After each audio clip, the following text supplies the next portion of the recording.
ICP Academy. CA, CMA, CS, CAT போன்ற அனைத்து விதமான ப்ரொஃபஷனல் கோர்ஸ்களும் இங்கு எளிமையான முறையில் கற்றுத்தரப்படும். எங்களிடம் 25 வருடத்துக்கு மேல் அனுபவம் உள்ள ஆசிரியர்களும் உள்ளனர். அது மட்டும் இல்லாமல் ஆடிட்டர்களாலும் பயிற்சி அளிக்கப்படுகிறது. எங்களிடம் பயின்ற மாணவர்கள் மாநில அளவில் தேர்ச்சி பெற்றுள்ளனர் என்பதும் குறிப்பிடத்தக்கது. இந்த ப்ரொஃபஷனல் கோர்சஸோட கிளாஸஸ் பாத்தீங்க அப்படின்னா full time, part time, weekend classes அப்படின்னு பல விதமா இருக்கு. இதுல உங்களுக்கு எது கம்ஃபர்ட்டோ அதை சூஸ் பண்ணிக்கலாம். நீங்கள் வெளியூரை சேர்ந்த மாணவர்கள் என்றால் கவலை வேண்டாம். எங்களிடம் ஹாஸ்டல் வசதியும் உண்டு. மேலும் ஃப்ரீ டெஸ்ட் பேட்சும் நடத்தப்படுகிறது. இந்த ஃப்ரீ டெஸ்ட் பேட்சில் கலந்து கொண்ட அனைத்து மாணவர்களும் 100% தேர்ச்சி பெற்றுள்ளனர். அணுக வேண்டிய முகவரி number 973 TELC church complex, town hall bus stand, Coimbatore 641001. Contact 9894795915.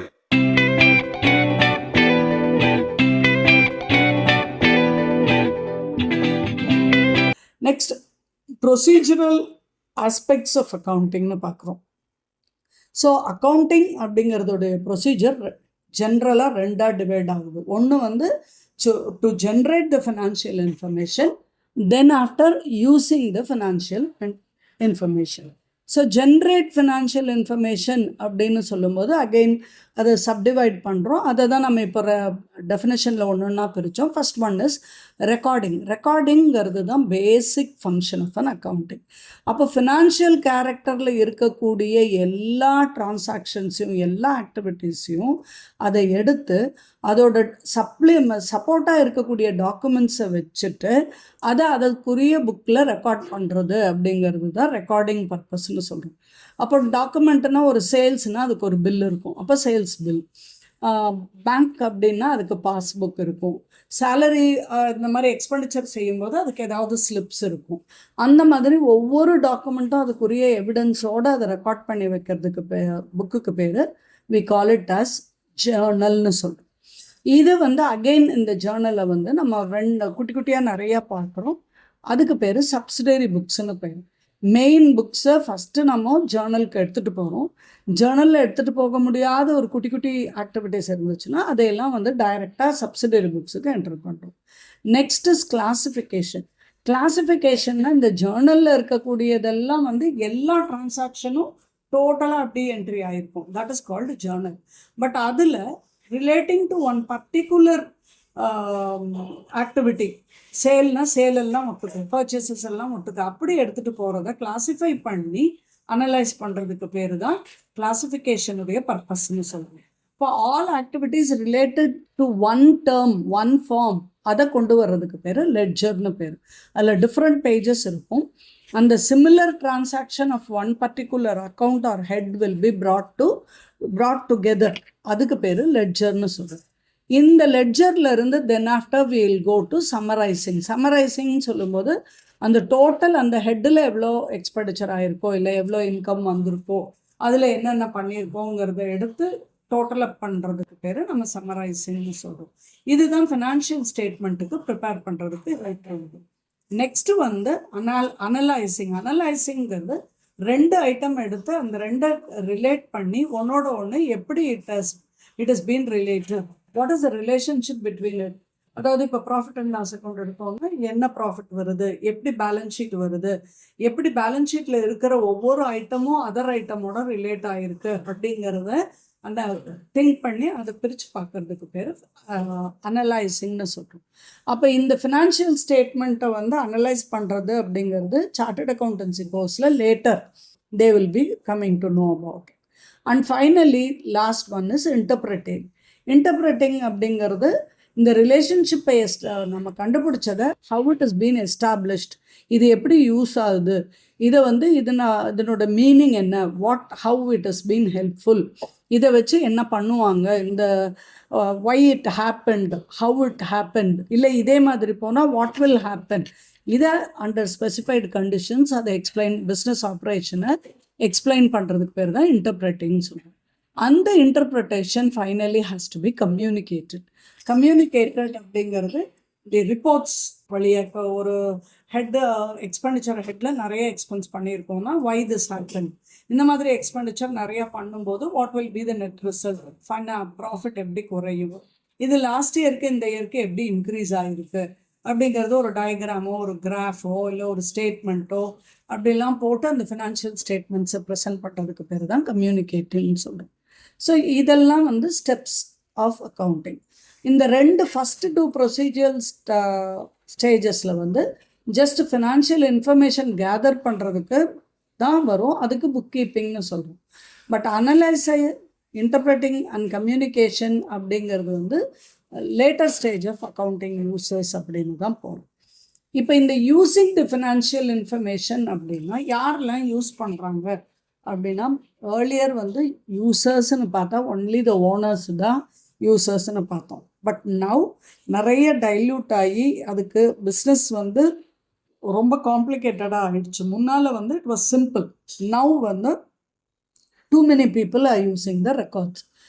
Owner of the management மட்டும் இல்லாமல் அந்த யூசர்ஸ் ஆஃப் அக்கௌண்ட்ஸுங்கிறது யாரெல்லாம் இன்வெஸ்ட் பண்ணுறாங்களோ அவங்க, அந்த ஒர்க்கர்ஸு, இந்த பிஸ்னஸ்க்கு those who have given money, the lenders, and then the customers who buy, even the government to find out in what way is this business helpful to the society, tax purpose இதுக்கு, then other agencies, overall general public எல்லாருக்குமே இந்த business வந்து what does it two அப்படிங்கிறது ஒரு பார்க்குற மாதிரி இருக்குது. So they all are called as the users of accounts. அப்போ இவங்க எல்லாருக்கும் என்னென்ன தேவை இருக்கோ, அவங்களுக்கு எப்படி அண்டர்ஸ்டாண்ட் ஆகுதோ, அவங்களுக்கு என்ன தேவையோ அதை இன்ஃபர்மேஷனை இன்டர்பிரட் பண்ண வேண்டியது அக்கௌண்டிங்குடைய மீனிங் ஆகிடுது. So it provides the art of presenting information systematically to the user of accounts. இந்த அக்கௌண்ட்ஸை யார் யூஸ் பண்ணுறாங்களோ அவங்களுக்கு தேவையானது.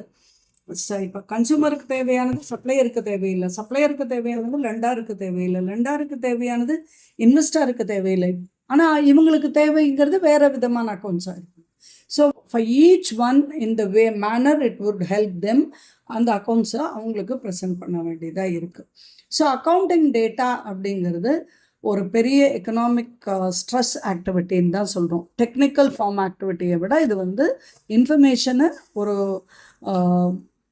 in a way it is helpful for the economy கொண்டு போய் கொடுக்க வேண்டியதாக இருக்குது. So it will become useless or meaningless unless it is relevant. யூசரோட டெசிஷனுக்கு சம்மந்தப்பட்டதாக இல்லாமல் போச்சுன்னா it will become a waste. So information also should be provided in a manner that it suits to their requirement. At the same way, அது எந்த விதமான பார்ஷியாலிட்டியும் இல்லாமல், எந்தவித பயஸும் இல்லாமல், அதில் எதுவும் ஒரு சாராருக்கு பயன்படுற மாதிரி இல்லாமல், எல்லாரும் அண்டர்ஸ்டாண்ட் பண்ணிக்கிற மாதிரி கரெக்டான அக்கௌண்டிங் ஃபிகர்ஸை டெபிக்ட் பண்ணுற மாதிரி இருக்கணும். ரிலையபிலிட்டி இருக்கணும், நம்பகத்தன்மை ஜாஸ்தி இருக்கணும். At the same time it should be able to compare it with alternate opportunities. இதே மாதிரி ஒரு பிஸ்னஸோடையோ இல்லை இந்த பணத்தை வேற ஒரு ஆல்டர்னேட்டில் போட்டால் எப்படிங்கிறதோ கம்பேர் பண்ணி பார்த்துக்கக்கூடிய வசதியை செய்து கொடுக்க வேண்டியதாக இருக்கணும். அண்ட் மோர் ஓவர் பாஸ்ட் எக்ஸ்பீரியன்ஸில் எப்படி இருந்ததுங்கிறதையும் கம்பேர் பண்ண ஹெல்ப் பண்ணக்கூடியதாக இருக்கணும். அப்போது ஓனர்ஸ் ஆஃப் த மேனேஜ்மெண்ட் வந்து இன்டர்னல் யூசர்ஸ்ன்னு சொல்கிறோம். அவங்களுக்கு analytical value, last year business என்ன இருந்துச்சு, இப்போ எப்படி இருக்குது, இப்போ இதுக்கு என்ன பண்ணால் இன்னும் கூடி நம்ம ப்ராஃபிட்டை வந்து இன்க்ரீஸ் பண்ணலாம் அப்படிங்கிற விதமாக ஹெல்ப் பண்ணலாம். அதே information various when it serve to external users, அவங்களுக்கு தேவையான அந்த ஆக்டிவிட்டீஸ் வந்து அவங்களுக்கு என்ன வேணுமோ அதை கொடுக்கக்கூடியதாக இருக்கணும். அந்த கீ இன்ஃபர்மேஷன் ரிகார்டிங் அசட்டு, லைபிலிட்டிஸு, கேபிட்டலு, இதெல்லாம் வந்து ஒரு நல்ல டெசிஷன் மேக்கிங்க்கு ஹெல்ப் பண்ணுற மாதிரி இன்டர்னல் ஒர்க்கிங்க்கு கொடுக்குற மேனேஜ்மெண்ட் ரிப்போர்ட்டு அதுக்கு அவங்களுக்கு தகுந்த மாதிரி, எக்ஸ்டர்னல் ரிப்போர்ட்டு கொடுக்குற ஃபினான்ஷியல் ஸ்டேட்மெண்ட்டை அவங்களுக்கு தகுந்த மாதிரி, இப்படி ஒரே ரெக்கார்ட்ஸை வச்சு இன்டர்பிரட் பண்ணி கொடுக்குற கம்யூனிகேஷன் டிஃப்ரெண்ட்டாக கொடுக்குற அளவில் இருக்கும். 1.3 evolution of accounting as a social science. எப்படி அக்கௌண்டிங் அப்படிங்கிறது ஒரு சோஷியல் சயின்ஸை இவால்வ் ஆச்சுன்னு அதுக்கு first heading history and development of accounting பார்க்குறோம். அக்கௌண்டிங் அப்படிங்கிறது 4000 BC-லேருந்தே வந்து it has a history for it. Egyptians வந்து ஒரு மெத்தடாலஜி ஆஃப் ரெக்கார்டிங் அக்கௌண்டிங் வச்சுட்டு இருந்தாங்க. அந்த ட்ரெஷரிஸை யார் இன்சார்ஜோ பார்த்துட்டு இருந்தாங்களோ அவங்க டே வைஸ் ரிப்போர்ட்ஸ் வச்சுட்டு இருந்தாங்க. அந்த ரிப்போர்ட்டை மெயின்டைன் பண்ணுற சுப்பீரியருக்கு வாசர்ஸ்ன்னு பேர். அவங்க மந்த்லி ரிப்போர்ட்ஸை கிங்ஸுக்கு அனுப்பிட்டு இருந்தாங்க. இது வந்து பாபிலோனியா அப்படின்னு சொல்கிற ஒரு சிட்டியில் நடந்தது. That city was considered to be the city of commerce. அந்த இடத்துல வந்து ஃப்ராடோ இல்லை லேக் ஆஃப் எஃபிஷியன்சியோ இருந்தால் அதை ஐடென்டிஃபை பண்ணுற மாதிரியான ஒரு டைப் ஆஃப் சிஸ்டம் மெயின்டைன் பண்ணிட்டு இருந்தாங்க. கிரீஸ் வந்து இந்த அக்கௌண்டிங்கை ரெவென்யூஸை எப்படி டிவைட் பண்ணுறது, இந்த ட்ரெஷரிஸில் வரக்கூடிய ரெவென்யூஸை எப்படி டிவைட் பண்ணுறது, அதை ரெசிப்ட்ஸ் எப்படி மெயின்டைன் பண்ணணும், எப்படி வந்து கவர்மெண்ட்டோட பேமெண்ட்டுக்கும் இன்கமுக்கும் பேலன்ஸ் பண்ணணும் அப்படிங்கிற ஃபினான்ஷியல் டிரான்சாக்ஷன் பேலன்சிங் எல்லாம் வந்து கிரீஸில் வந்து இந்த அக்கௌண்டிங்கை வச்சு பார்த்துட்டு இருந்தாங்க. ரோமன்ஸ் வந்து அதை ஒரு டே புக் மெமராண்டமாக வச்சுட்டு ரெசிப்ட்ஸ் அண்ட் பேமெண்ட்ஸ் எல்லாத்தையுமே ரெக்கார்ட் பண்ணிட்டு இருந்தாங்க. சைனா லேட்டர் ஒரு சொஃபஸ்டிகேட்டட் ஃபார்ம் ஆஃப் கவர்மெண்ட்டை கொண்டு வந்து அதில் அக்கௌண்டிங்கை வந்து 2000 BC-லேருந்தே கொண்டு வந்திருக்காங்க. ஆனால் இந்தியாவில் ட்ரேஸ் பண்ணும்போது நமக்கு கௌட்டல்யா, சந்திரகுப்த மௌரிய பீரியட்லேயே இந்த கௌட்டல்யாங்கிற மினிஸ்டர் வந்து ஒரு புக் எழுதினாரு. அதுக்கு பேர் அர்த்தசாஸ்திரான்னு. அதுலேயே அக்கௌண்டிங் ரெக்கார்ட்ஸை எப்படி மெயின்டைன் பண்ணணுங்கிறதுக்கு ஹிண்ட் கொடுத்துருக்காரு. அதுலேயே அவர் அதை பற்றி டீட்டெயிலாக பேசியிருக்காரு. Luca Pacioli Franciscan merchant class, அவரோட புக்கு வந்து சுமாடி அர்த்தமேட்டிக்கான்னு, ஜாமெட்ரியான்னு, proportion at proportionality in Venice 1494 இந்த டபுள் என்ட்ரி புக் கீப்பிங்கிறதுக்கு முதல்ல அவர் தான் கொண்டு வந்தார். A portion of this book அப்படிங்கிறது பிஸ்னஸும் புக் கீப்பிங்கும் பற்றி ஃபுல் நாலேஜ் கொடுக்கக்கூடியதாக இருந்தது. அவரு தான் இந்த ஃபஸ்ட்டு டெபிட் அண்ட் கிரெடிட்டுங்கிற டேர்ம்ஸை அவருடைய புக்ஸில் யூஸ் பண்ணுறாரு. இது வந்து இட்டாலியன் டெர்மினாலஜியில் வந்த கான்செப்ட்ஸ். டெபிட் அப்படிங்கிறது இட்டாலியன் டெபிட்டோங்கிற வேர்டில் இருந்தும், லாட்டின் டெபிட்டா டிபோ அப்படிங்கிற மீனிங்கில் இருந்தும், அந்த வேர்டில் இருந்தும் ஆரிஜினேட் ஆச்சு. அதனுடைய மீனிங் வந்து ஓடு டு ப்ரொப்ரைட்டாருக்கு கொடுக்கப்பட வேண்டியது அப்படிங்கிற மீனிங்கில் வந்துச்சு. தென் ஆஃப்டர் கிரெடிட் அப்படிங்கிறது இட்டாலியன் வேர்டு கிரெடிட்டோர்லேருந்து வருது, which means trust or belief. அதில் அந்த வேர்டோட மீனிங் வந்து பிலீஃபுங்கிற மீனிங்கில் இருந்துச்சு. அதை வச்சு கிரெடிட்டுங்கிற ஒரு வேர்டை காயின் பண்ணாங்க. ஸோ டபுள் என்ட்ரி சிஸ்டமை பற்றி அவங்க டிஃபைன் பண்ணும்போது all entries have to be double என்ட்ரிஸ்னு கொண்டு வந்தாங்க அவங்க. That means anything which comes in for what comes in something should go out. இல்லை ஒரு கிரெடிட்டார் இருந்தார்னா அவருக்கு ஒரு டெட்டார் இருக்கணும் அப்படிங்கிற மீனிங்கில் ஒவ்வொரு என்ட்ரியையும் ரெண்டாக பிரித்து பார்க்குற ஒரு சிஸ்டத்தை கொண்டு வந்தாங்க.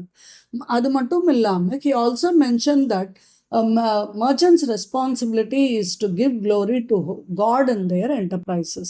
ஸோ பிஸ்னஸ் ஆக்டிவிட்டீஸ் வந்து ரொம்ப எத்திக்கலாக இருக்கணும், அப்போ தான் ப்ராஃபிட் ஏர்ன் பண்ண முடியும் அப்படிங்கிறதுல they were very strong.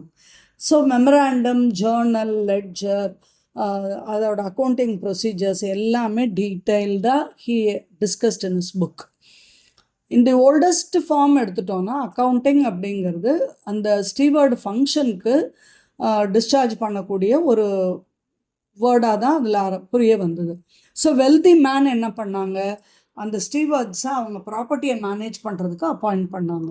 இவங்க வந்து அக்கௌண்டிங்கை பீரியாடிக்காக சப்மிட் பண்ணாங்க. அதுக்கு பேர் தான் ஸ்டீவர்ட்ஷிப் அப்படிங்கிறது மீனிங்காக வந்தது. அப்போ ஸ்டீவர்ட்ஷிப் அக்கௌண்டிங் அப்படிங்கிறது தான் ஃபினான்ஷியல் அக்கௌண்டிங் சிஸ்டம்க்கு ஒரு ரூட்டாக இருந்தது. அக்கௌண்டிங் சிஸ்டத்துக்கு ஒரு ரூட்டாக பார்த்தோம். ஸோ டபுள் என்ட்ரி சிஸ்டம் அப்படிங்கிறது கொண்டு வந்தால் கூட ஸ்டீவர்ட்ஷிப் அக்கௌண்டிங்கிறது தான் பிஸ்னஸ்மென்னுக்கும் வெல்தி பீப்புளுக்கும் அன்றைக்கி ஹெல்ப்ஃபுல்லாக இருந்தது. ஸோ கண்ட்ரீஸில் வந்து பெரும்பாலான கண்ட்ரீஸில் இந்த அக்கௌண்டிங் தான் ப்ரெவலண்ட்டாக இருந்தது. Large scale enterprises, public limited கம்பெனிஸ்னு வர தொடங்கின வரைக்கும் இந்த அக்கௌண்டிங் ஸ்டீவர்ட்ஷிப் அக்கௌண்டிங்கிறது தான் ஃபாலோ பண்ணிட்டு இருந்தாங்க. நெக்ஸ்ட்டு செகண்ட் ஃபேஸில் என்னாச்சு, ஃபினான்ஷியல் அக்கௌண்டிங் அப்படிங்கிறது இந்த ஜாயின்ட் ஸ்டாக் கம்பெனி வரவும் அந்த ஃபினான்ஷியல் அக்கௌண்டிங்கிற ஐடியா வந்து புதுசாக பிறந்தது. அப்போது எப்படி அது வந்ததுன்னு சொன்னால், ஓனர்ஷிப்புங்கிறது வேறையும் மேனேஜ்மெண்ட்டுங்கிறது வேறையும் ரெண்டு பேர் தனித்தனியாக இருந்ததுனால இந்த ஒரு ஃபினான்ஷியல் அக்கௌண்டிங்கிற கான்செப்ட் எமர்ஜ் ஆச்சு. அப்போது ஷேர் ஹோல்டர்ஸ் அண்ட் இன்வெஸ்டர்ஸ் அவங்களோட இன்ட்ரெஸ்ட்டை வந்து மெயின்டைன் பண்ணுறதுக்கும் அவங்களுக்காக அக்கௌண்ட்ஸ் கொண்டு வர்றதுக்கும் அந்த profit and loss account, balance sheet, accounting information எல்லாமும் எப்படி இருக்கணுங்கிறதுக்கு தே brought in a law. இதுக்குன்னு தனி சட்டம் கொண்டு வரப்பட்டது. அப்போ பீரியாடிக் பர்ஃபார்மன்ஸுங்கிறது ப்ராஃபிட் அண்ட் லாஸ் அக்கௌண்ட்டால் கொடுக்கப்பட்டது. அதே பேலன்ஸ் ஷீட்டுங்கிறது ஃபினான்ஷியல் பொசிஷனை டிக்ளேர் பண்ணுற மாதிரி இருந்தது.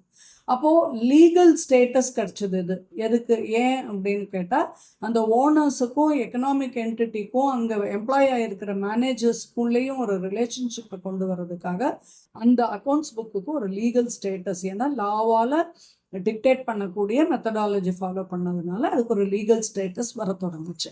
ஸோ இந்த சொசைட்டி டெமோக்ரட்டைசேஷன் ஆனதுனால இந்த என்டர்பிரைஸோட ரிலேஷன்ஷிப்புக்கும் அந்த இன்வெஸ்டர்ஸும் எம்ப்ளாயீஸும் மேனேஜ்மெண்ட்டும் கவர்மெண்ட்டும் அதோட சேர்ந்து இருந்ததுக்கும் ஒரு பெரிய சேஞ்சஸ் வர தொடங்குச்சு.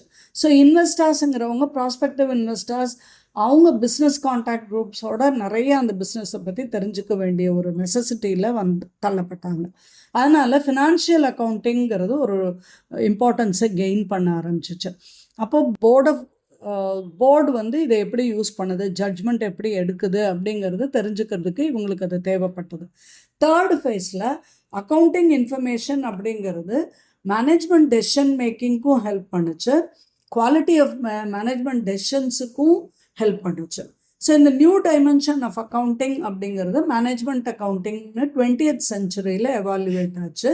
அதில் வந்து மேனேஜ்மெண்ட் டெசிஷனை கவர் பண்ணுற விதத்தில், டெசிஷன்ஸுக்கு ஹெல்ப் பண்ணுற விதத்தில் எல்லா ஏரியாவும் கவர் பண்ணி அவங்களுக்கு இன்ஃபர்மேஷன் கொடுக்குற வகையில் இந்த மேனேஜ்மெண்ட் அக்கௌண்டிங்கிறது இன்ஃபர்மேஷன் கொடுக்க ஆரம்பிச்சிச்சு. சோஷியல் ரெஸ்பான்சிபிலிட்டி அக்கௌண்டிங் அப்படிங்கிறது ஒரு ஃபார்மேட்டிவ் ப்ராசஸில் இருக்குது. இது என்ன பண்ணுது, அக்கௌண்டிங் அப்படிங்கிறது ஒரு சோஷியல் காஸ்ட் அந்த பிஸ்னஸ் இன்கர் பண்ணும்போது என்ன அந்த பிஸ்னஸால் சொசைட்டிக்கு பெனிஃபிட் அப்படிங்கிறதையும் சேர்த்து பார்க்கக்கூடியதாக இருக்குது. அப்போ சோஷியல் அவேர்னஸ் அப்படிங்கிறது க்ரியேட் ஆகுது. இந்த எக்கனாமிக் ஆக்டிவிட்டீஸுக்காக தான் இந்த அக்கௌண்ட்ஸ் இருக்குது. பிஸ்னஸுங்கிறது எக்கனாமிக் ஆக்டிவிட்டீஸை இன்டல்ஜ் பண்ணுறது தான் அப்படிங்கிறதுனால இருந்தால் கூட அந்த ப்ராஃபிட் ஏர்ன் பண்ணும்போது அந்த என்டர்ப்ரைஸ் நிறைய சோஷியல் காஸ்ட்டை இன்கர் பண்ணுது. என்னன்னா பொல்யூஷன், அதே மாதிரி சொசைட்டியோட ரிசோர்ஸஸ், லேபரு, மெட்டீரியல்ஸு, லேண்டு இதை யூஸ் பண்ணுது. அப்போ இந்த சோஷியல் காஸ்ட்டை காம்பன்சேட் பண்ண இந்த ப்ரெசண்ட் வேர்ல்டில் ஒரு என்டர்ப்ரைஸ் என்னெல்லாம் சொசைட்டிக்கு பெனிஃபிட்ஸ் கொடுக்குது, எதை கொடுக்கணுன்னு மக்கள் எதிர்பார்க்குறாங்கங்கிறதையும் நம்ம அதில் அக்கௌண்ட்ஸ் கான்செப்டாக பார்க்குறோம். That is like employment opportunities, எம்ப்ளாய்மெண்ட்டுக்கு எவ்வளோ கொடுக்குது, சொசைட்டிக்குரிய ரெக்ரியேஷன் ஆக்டிவிட்டீஸாக எதை கொடுக்குது, கன்சியூமர்ஸுக்கு ஒரு ரீசனபிள் ப்ரைஸில் ப்ராடக்டை பலவிதமான சாய்ஸோடு கொடுக்குதா, நல்ல குவாலிட்டி ப்ராடக்ட்ஸ் கொடுக்குறாங்களா, இதையெல்லாமும் ஒரு சொசைட்டி ஒரு பிஸ்னஸ்கிட்ட வந்து எதிர்பார்க்குது. அப்போது ஒரு அக்கௌண்டிங் சிஸ்டம்க்கு இந்த ஒரு ரிப்போர்ட்டும் ஒரு டிமாண்டில் இருக்கக்கூடிய ரிப்போர்ட்டாக தான் ஆகுது. அதாவது சோஷியல் காஸ்ட் எவ்வளோ இதை இன்கர் பண்ணுது, அது வழியாக என்ன சோஷியல் பெனிஃபிட்ஸை ஜென்ரேட் பண்ணி கொடுக்குது அப்படிங்கிற ரிப்போர்ட்டும் சொசைட்டி ஒரு பிஸ்னஸ்கிட்ட வந்து எதிர்பார்க்குறது. அதுதான் வந்து அக்கௌண்டிங்கோட சோஷியல் ரெஸ்பான்சிபிலிட்டியாக பார்க்குறோம். அப்போ சோஷியல் சயின்ஸ் அப்படிங்கிறது ஒரு அந்த சொசைட்டியில் ஒரு மெம்பராக இருக்கக்கூடிய ஒரு மனிதன் என்ன சோஷியல் ப்ராசஸில் கன்சர்ன்டாக இருக்கான், அதனுடைய கான்சிக்வன்சஸாக சோஷியல் ரிலேஷன்ஷிப்பை எப்படி மெயின்டைன் பண்ணுறாங்க, அந்த சொசைட்டிக்கு அந்த அக்கௌண்டிங் எப்படி யூஸ்ஃபுல்லாக இருக்குது, அதோட ஃபண்டமெண்டல் க்ரைட்டீரியா என்ன அப்படிங்கிறத ஸ்டடி பண்ணுறதும் இதனுடைய ரெஸ்பான்சிபிலிட்டி ஆகுது. இண்டிவிஜுவல்ஸ் அப்படிங்கிறவங்க அக்கௌண்டிங் இன்ஃபர்மேஷன்லேருந்து பெனிஃபிட் ரிசீவ் பண்ணக்கூடியவங்களாக இருந்தாலும் ஒரு சொசைட்டிக்காக சோஷியல் பர்பஸ்க்காக அவங்க சொசைட்டி ப்ராக்ரஸ்க்காக இந்த அக்கௌண்டிங் அப்படிங்கிறது என்ன பண்ணுதுங்கிறதையும் தெரிஞ்சுக்கிறதுனால அக்கௌண்டிங்கை சோஷியல் சயின்ஸாகவும் பார்க்குறோம்.